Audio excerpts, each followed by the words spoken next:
This is Dr. Cameron Kyle Seidel, ER and critical care doctor from New York City. 9 days ago, I opened an intensive care unit to care for the sickest COVID-positive patients in this city. In these 9 days, I have seen things I have never seen before. In treating these patients, I have witnessed medical phenomenon that just don't make sense in the context of treating a disease that is supposed to be a viral pneumonia. 9 days ago, I presumed I was opening an intensive care unit to treat patients with a virus causing a pneumonia that was ravaging lungs across the world, starting out as something mild, a cough, a sore throat, and progressively increasing in severity until ultimately ending in something called acute respiratory distress syndrome, or ARDS. This is the paradigm that every hospital in the country is working under. This is the disease, ARDS, that every hospital is preparing to treat. And this is the disease, ARDS, for which in the next 2 to 6 weeks, 100,000 Americans might be put on a ventilator. And yet, everything I've seen in the last 9 days, all the things that just don't make sense, the patients I'm seeing in front of me, the lungs I'm trying to improve, have led me to believe that COVID-19 is not this disease, and that we are operating under a medical paradigm that is untrue. In short, I believe we are treating the wrong disease, and I fear that this misguided treatment will lead to a tremendous amount of harm to a great number of people in a very short time. As New York City appears to be about 10 days ahead of the country, I feel compelled to get this information out. COVID-19 lung disease, as far as I can see, is not a pneumonia and should not be treated as one. Rather, it appears as some kind of viral-induced disease, most resembling high-altitude sickness. It is as if tens of thousands of my fellow New Yorkers are on a plane at 30,000 feet and the cabin pressure is slowly being let out. These patients are slowly being starved of oxygen. I have seen patients dependent on oxygen take off their oxygen and quickly progress through a state of anxiety and emotional distress and eventually get blue in the face. And while they look like patients absolutely on the brink of death, they do not look like patients dying of pneumonia. I have never been a mountain climber, and I do not know the conditions at base camp below the highest peaks in the world, but I suspect that the patients I'm seeing in front of me look most like as if a person was dropped off on the top of Mount Everest without time to acclimate. I don't know the final answer of this disease, but I'm quite sure that a ventilator is not it.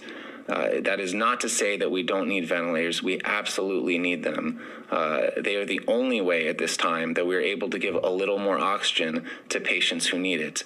But when we treat people with ARDS, we typically use ventilators to treat what's called respiratory failure.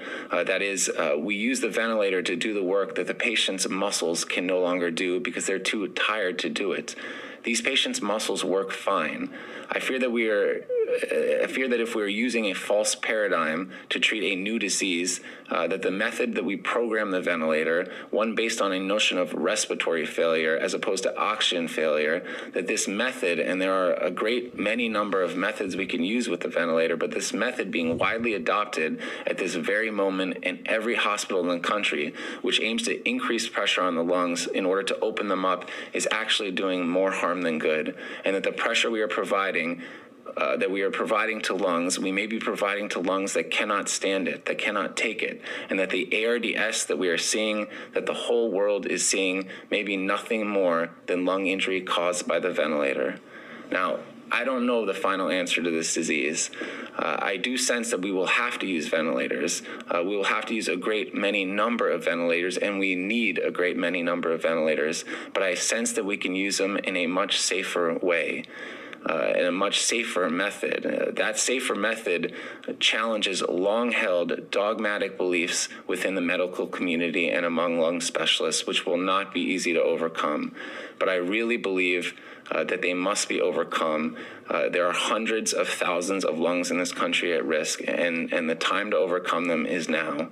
I'm confident that if those of us that work bedside with these patients, those of us who are witnessing the things that we have never seen before, despite the many years we have worked and the thousands of patients and diseases we have seen, if we can effectively communicate this to all those that are so important but who are not bedside, the researchers, the administrators, those who procure our resources and make our protocols, the politicians, our own government, if we are able to convince them that this is a disease that is different than anything anything we have ever seen, I am confident that an answer can be found, that effective treatments can be discovered, and that a plan to disseminate that treatment can be rapidly deployed, and that tens of thousands and probably hundreds of thousands of lives and lungs will be protected. The time for this is now. We are staring into a future in which a great many of our fellow Americans are going to suffer. We are all involved in this future. So I urge you, for those of us, if you are out there, for those who work bedside, I urge you to speak up. We can change this. I thank you all for listening. Please spread the message and stay safe. In light of this important message of this doctor, who I want to add has nothing to gain at all